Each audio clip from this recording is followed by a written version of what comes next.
Hi friends, welcome to Madras விருந்து.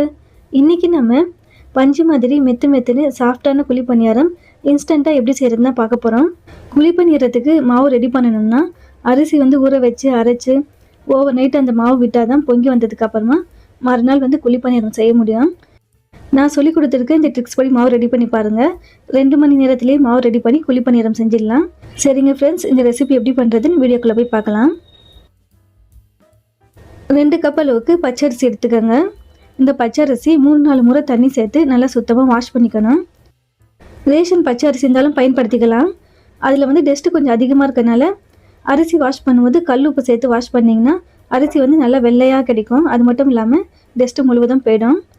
இப்போ நான் இது 3-4 முறை நல்லா சுத்தமாக வாஷ் பண்ணி எடுத்துகிட்டு வந்திருக்கேன். இது கூட 1/4 கப் அளவுக்கு ஜவ்வரிசி சேர்த்துக்கோங்க. இது மாவு ஜவ்வரிசி. இது கூட 1 ஸ்பூன் அளவுக்கு வெந்தயம் சேர்த்துக்கோங்க. இது கூட 1/2 கப் அளவுக்கு வெள்ளை அவல் சேர்த்துக்கோங்க. அவல் சேர்க்குறனால குழி பணியாரம் நல்லா சாஃப்டாக கிடைக்கும். ஜவ்வரிசி சேர்க்குறனால குழி பணியாரம் நல்லா புசு புசுன்னு பந்து மாதிரி கிடைக்கும். இப்போ இது கூட தண்ணீர் சேர்த்து 2 முறை வாஷ் பண்ணிக்கோங்க. எதுக்காக அரிசி ஃபஸ்ட்டு வாஷ் பண்ண சொன்னேன்னா, ஜவ்வரிசியும் அவலும் 1 முறை 2 முறை வாஷ் பண்ணாலே ரொம்ப சாஃப்டாகிடும். அதனால தான் ஃபஸ்ட்டு வெறும் அரிசி மட்டும் ஃபஸ்ட்டு வாஷ் பண்ணிக்கணும். இப்போ பாருங்கள், 2 முறை நான் சுத்தமாக வாஷ் பண்ணிட்டேன். இது கூட 1 கப் அளவுக்கு தயிர் சேர்த்துக்கோங்க. நம்ம எந்த கப்பில் மெஷர்மெண்ட் பண்ணுவோம் சேம் அதே கப்பில் தான் 1 கப் அளவுக்கு தயிர் சேர்த்துக்கணும். அதே கப்பில் 3/4 கப் அளவுக்கு தண்ணீர் சேர்த்துக்கோங்க. சில பச்சரிசி பார்த்திங்கன்னா தண்ணி நல்லா இழுக்கும், சில பச்சரிசி அந்தளவுக்கு தண்ணி இழுக்காது.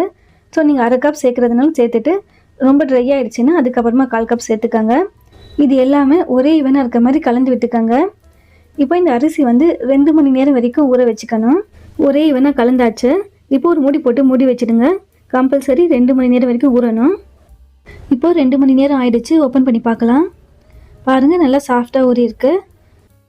இப்போ இது எல்லாமே மிக்ஸி ஜாரில் சேர்த்து நல்லா நைஸாக அரைச்சிக்கோங்க. குவான்டிட்டி அதிகமாக இருக்கனால நான் கொஞ்சம் கொஞ்சமாக சேர்த்து அரைச்சிக்கிறேன். அரைக்கும் போது தண்ணி தேவைப்பட்டுச்சுன்னா நம்ம அரிசி ஊற வச்சோம் இல்லையா, அந்த தண்ணியை சேர்த்து அரைச்சிக்கோங்க. அரைச்ச மாவெல்லாம் ஒரு பவுலில் ட்ரான்ஸ்ஃபர் பண்ணிவிடுங்க. இதே மாதிரி டிஃபனுக்கு குழி பணியாரம் செய்கிறதா இருந்தால் நைட்டுக்கு அரிசி ஊற வச்சுடுங்க.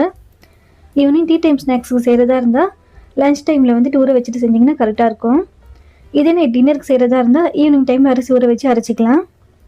இப்போ பாருங்கள், எல்லா மாவும் அரைச்சாச்சு. இப்போ இந்த மாவு எல்லாமே ஒரு முறை கலந்து விட்டுக்கோங்க. குழி பணியாரத்துக்கு தேவையான மாவு மட்டும் ஒரு பவுலில் ட்ரான்ஸ்ஃபர் பண்ணிக்கலாம். மீதி மாவு ஃப்ரிட்ஜில் நான் ஸ்டோர் பண்ணிக்கிறேன். குழி பணியாரத்துக்கு ஒரு தாளிப்பு கொடுத்துக்கலாம். இப்போ இந்த மாவு ஓரமாக இருக்கட்டும். பேன் சூடானதும் 1 டேபிள் ஸ்பூன் அளவுக்கு எண்ணெய் சேர்த்துக்கோங்க. எண்ணெய் சூடானதும் 1 ஸ்பூன் அளவுக்கு கடுகு உளுத்தம் பருப்பு சேர்த்துக்கோங்க. கடுகு உளுத்தம் பருப்பு வெடித்ததும் 1/2 ஸ்பூன் அளவுக்கு சீரகம் சேர்த்துக்கோங்க. ஒரு கொத்து கருவேப்பிலை பொடியாக நறுக்கி சேர்த்துக்கோங்க. ஒரு துண்டு இஞ்சி அதுவும் பொடியாக நறுக்கி சேர்த்துக்கோங்க. தாளிப்பு பொருட்கள் லைட்டாக வதங்கின உடனே ஒரு கைப்பிடி அளவுக்கு கொத்தமல்லி இலைகள் பொடியாக நறுக்கி சேர்த்துக்கோங்க. இது கூட ஒரு மீடியம் சைஸ் வெங்காயம் பொடியாக நறுக்கி சேர்த்துக்கோங்க. ஒரு பச்சை மிளகாய் அதுவும் பொடியாக நறுக்கி சேர்த்துக்கோங்க. இப்போ இது எல்லாமே லைட்டாக வதக்கிக்கோங்க. இது கூட ஒரு மீடியம் சைஸ் கேரட் துருவி சேர்த்துக்கோங்க.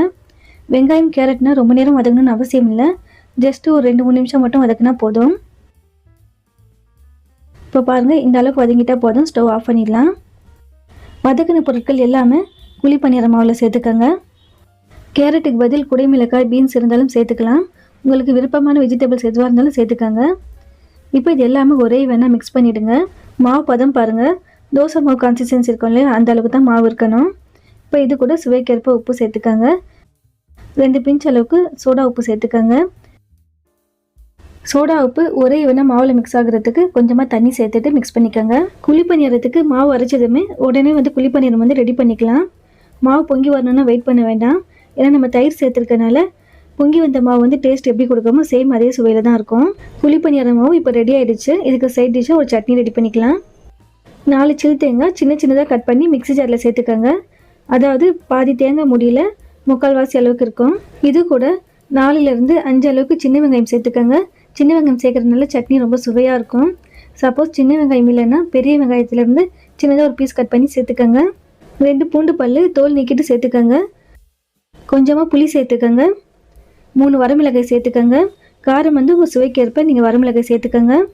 1 டேபிள் ஸ்பூன் அளவுக்கு பொட்டுக்கடலை சேர்த்துக்கோங்க. சுவைக்கேற்ப உப்பு சேர்த்துக்கோங்க. இது கூட கொஞ்சமாக தண்ணீர் சேர்த்து நைஸாக அரைச்சிட்டு ஒரு பவுலில் ட்ரான்ஸ்ஃபர் பண்ணிவிடுங்க. சட்னிக்கு எப்பவும் ஒரு தாளிப்பு கொடுக்கணும். 1 டேபிள் ஸ்பூன் அளவுக்கு எண்ணெயில் 1/2 ஸ்பூன் அளவுக்கு கடுகு உளுத்தம் பருப்பு, 1/2 ஸ்பூன் அளவுக்கு சீரகம், ஒரு கொத்து கருவேப்பிலை, ஒரு வரமிளகாய் சேர்த்து தாளித்து சட்னியில் சேர்த்துக்கோங்க. அவ்வளோதான், சட்னியும் ரெடி ஆகிடுச்சு. இப்போ குழிப்பணியாரம் ரெடி பண்ணிக்கலாம். குழிப்பணியாரம் கல் சூடானதும் எல்லா குழிலையும் வந்து கொஞ்சம் கொஞ்சமாக எண்ணெய் சேர்த்துக்கோங்க. எண்ணெய் சூடானதும் எல்லா குழிலையும் மாவு சேர்த்துக்கோங்க. ஸ்டவ் வந்து மீடியம் ஃப்ளேமில் வச்சுக்கோங்க. மாவு பாருங்கள், இந்த பதத்தில் தான் இருக்கணும். அதிகமாக தண்ணி சேர்த்துட்டிங்கன்னா உள்ளே வேகாத மாதிரி இருக்கும். இப்போ பாருங்கள், ஒரு 2 நிமிஷம் அளவுக்கு நல்லா வெந்ததுக்கப்புறமா திருப்பி போட்டுக்கலாம். மேலே வந்து கொஞ்சம் மாவாக இருக்கும்போது தான் திருப்பி போடணும். அப்போ தான் 2 பக்கமே வந்து ரவுண்ட் ஷேப்பில் நல்ல ஒரு பந்து மாதிரி கிடைக்கும். மேலே வந்து மாவு முழுவதுமே வெந்ததுக்கப்புறமா திருப்பி போட்டிங்கன்னா ஒரு பக்கம் மட்டும் ரவுண்ட் ஷேப்பில் கிடைக்கும், ஒரு பக்கம் ஃப்ளாட்டாக இருக்கும். ஸோ மேலே வந்து கொஞ்சம் மாவாக இருக்கும்போது திருப்பி போட்டுருங்க. நான் கொஞ்சமாக எண்ணெய் சேர்த்துருந்தனால மறுபடியும் கொஞ்சம் எண்ணெய் சேர்த்துக்கிறேன். ரொம்ப ட்ரையாக இருக்குது. பாருங்கள், நல்லா அழகான கோல்டன் ப்ரௌன் கலரில் இருக்குது. நம்ம வெந்தயம் சேர்த்துருந்தனால நல்லா கலர் கொடுத்துருக்கு. இப்போ ஒன்றுனா இதே மாதிரி எடுத்துடுங்க. சென்டரில் இருக்க குழிப்பணியாரம் ஃபஸ்ட்டு எடுத்துடுங்க. ஏன்னா சென்டரில் இருக்கிறதுனால நல்லா ஹீட்டாக இருக்கும், அதனால் சீக்கிரமாக வெந்துடும். மற்ற இடத்துல இருக்கிறதுனா வந்து சென்டர்லேருந்து எடுத்ததுக்கப்புறமா அதில் சேர்த்து அப்படி எப்படி திருப்பி போட்டிங்கன்னா அழகான கோல்டன் ப்ரௌன் கலரில் சீக்கிரமாக வெந்துடும். பாருங்கள், எல்லா குழிப்பணியாரமும் செஞ்சாச்சு. ரொம்பவே டேஸ்டியான மெத்துன்னு குழிப்பணியாரம் இன்ஸ்டண்ட்டாக சூப்பராக ரெடி ஆகிடுச்சு. பாருங்கள், பஞ்சு மாதிரி சாஃப்டாக இருக்க இந்த கார குழிப்பணியாரத்துக்கு இந்த சட்னி ட்ரை பண்ணி பாருங்கள். காம்பினேஷன் ரொம்பவே சூப்பராக இருக்கும். நான் சட்னிக்கு சேர்த்துருந்த மிளகாய் வந்து ஆந்திரா கார மிளகாய், நல்லா காரமாக இருக்கும்.